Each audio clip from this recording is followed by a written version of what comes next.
CBS News political contributor and good enough to join us from Washington.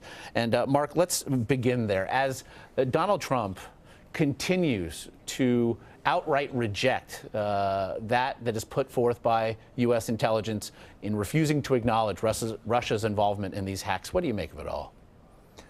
Well, I mean, it's sort of a dangerous game he's playing, because in a few weeks or maybe a month or so, he's going to be in charge of these intelligence operations, and he's going to be briefed by them, or he's going to be talking to them, and they're going to be under his watch. So the question is, when he actually is in charge of this, what will his posture be then? I mean, right now he's sort of turning this into a kind of a blame thing, a political sort of framework. But the fact is, the people who are putting this out presumably have a lot of information on this as they've been working with. So, look, I mean, I think it right now will sort of work in a political context, but when he's in charge, it's a very, very different thing. Well, in perhaps this specific political context, but another context does loom, the confirmation hearing of Rex Tillerson. How will this frame that?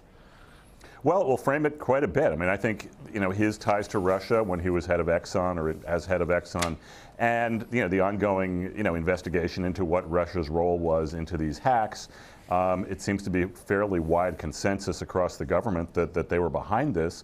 I mean, he's going to get a lot of questions about it. He's going to get a lot of questions about his relationship with Putin. I assume he'll be getting more questions about things related to Russia than anything else. So, to me, this is front and center. His confirmation hearings are going to be putting that on the front page every single day. And it sort of ensures that this issue looms certainly for as long as his confirmation goes on, and that's going to be a pretty big fight. It is a tenuous majority, albeit a majority for the GOP in the Senate. What are you hearing about how this hearing will go? Well, it's going to be very direct. I would be very, very shocked if it was hands off. I think you've already had a number of Republicans who have been pretty vocal about their contention that Russia is a very serious subject. This hack is a very serious subject. Again, that goes right to Tillerson, Lindsey Graham, John McCain, even Mitch McConnell indirectly have stated that they have concerns about this. So, yeah, I assume he'll be ready. He'll be briefed completely. I do think that will be the central issue of his confirmation. Mark, today we were supposed to see a press conference where Donald Trump was going to discuss his business dealings and conflict of interest that may present themselves as well. Now, these questions, though, are resurfacing today after Mr. Trump's adult children sat in on that tech summit at Trump Tower yesterday. I'm going to play a bit of what Kellyanne Conway, his senior advisor, had to say about that and get your thoughts on the other side. Anything short of him never talking to his adult children again won't satisfy some of his critics, and there are many out there. So let's be fair. They're going to continue to be his children, that I guarantee you. And I find all this hand-wringing over who was in that meeting yesterday to be really over the top. The meeting was so transparent. You've seen clip after clip, excerpt after excerpt. It's all been reported this morning. It was quite transparent and open. There was nothing secretive about it. Perhaps a reaction we would expect from Kellyanne Conway, but is this hand-wringing, as she put it, over the top? No, it's not at all. It's a direct conflict between his family business and the presidency he's putting together and the administration he's putting together and the meetings he's having.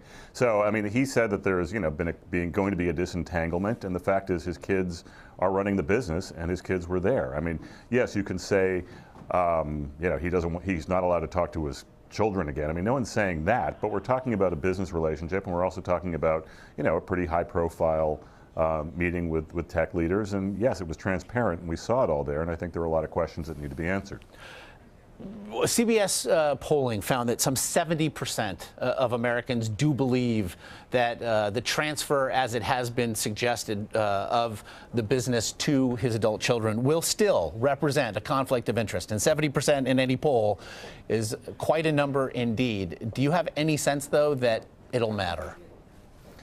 Well, it certainly will matter. I mean, I think it matters in terms of public opinion, but beyond public opinion, it matters in terms of the questions of who he and they are working for. I mean, obviously, as president, we would expect that his first priority would be to run the country and to look out foremost for the American interests. And if there's any question at all about his own enrichment, about the success of his own business, about the relationship that his kids are trying to build through their father's role, I mean, I think it's very, very legitimate. And it's not just public opinion. It's about, it's what Congress thinks, it's what his administration thinks, and it's ultimately about how this administration is going to run itself. So I think until there's a greater level of transparency than we've seen so far, these questions are going to persist.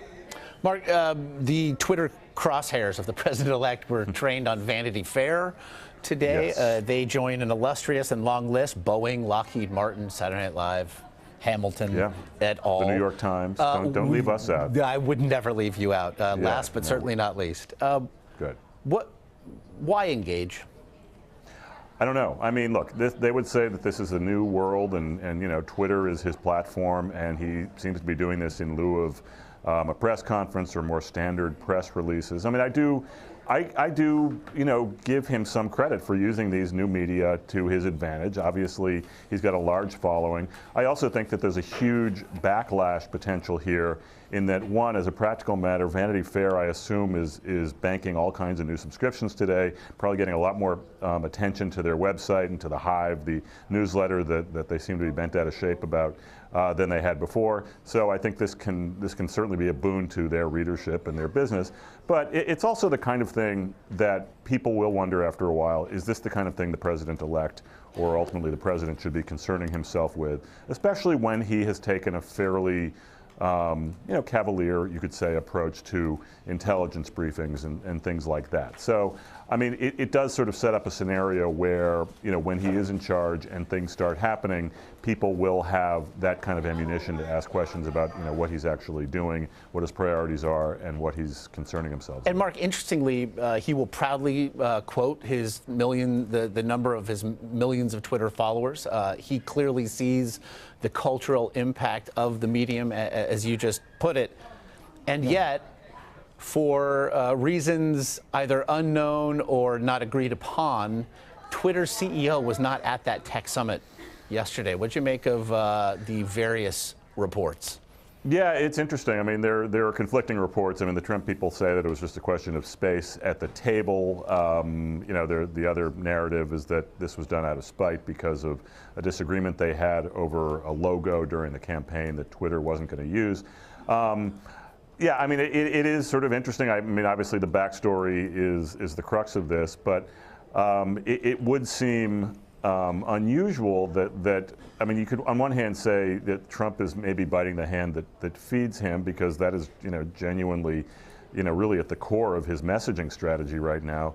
On the other hand, it's probably good for business for Twitter also. I mean, they, you know, get a lot more subscribers, a lot more, you know, users, and I don't really know who this hurts. So, you know, obviously they didn't get to go to the meeting, which I assume hurt some feelings, but I think that this will be, you know, we'll see what they do going forward. I mean, if Twitter actually takes some kind of action to manage Donald Trump's account in a more aggressive way, that'll be interesting, because he is the president-elect of the United States. But stay tuned. Well, I would stay tuned for that, to be sure. Stay tuned. I want to get you out of here on this one, because also I guess it's another way of talking about the relative thick or thinness of the president-elect's skin. And I know you recently sat down with Minnesota Senator Al Franken. It was a wide-ranging interview. What struck you about it? Well, Al Franken is an interesting character. I mean, I started following him around in July. He struck me as kind of you know, he's a former comedian. He was on Saturday Night Live for decades. He was elected to the U.S. Senate in 2008, certified in 2009. He has been very, very serious as a senator. He has been very, very conscientious about not being a jokester, not being the comedian that everyone knew him for, at least publicly. I think now, as a member of the opposition party, at a time when political comedy is at this crossroads, because Donald Trump, in a way, served as a better punchline than anything a comedian could come up with during the campaign, and reality came around. You know, they actually justified everything, and you know, the absurdity became the norm, who became the president. And so it is a bit of I mean, there's a lot of existential hand-wringing, there's that word again, about comedy and what the role is when Donald Trump is in the White House. But Al Franken, I think, will be taking a more vocal role. He's a fascinating guy. He's had a fascinating life, and I thought it'd be sort of interesting to sort of see his kind of askew take on the world right now. And yeah, it's in the Sunday magazine. Everyone should read it immediately, and if Donald Trump tweets about it, more people will probably read it. By the millions and millions. Mark Leibovich. By the millions, yeah. As always, we appreciate the insight. Thanks, Josh. Always fun.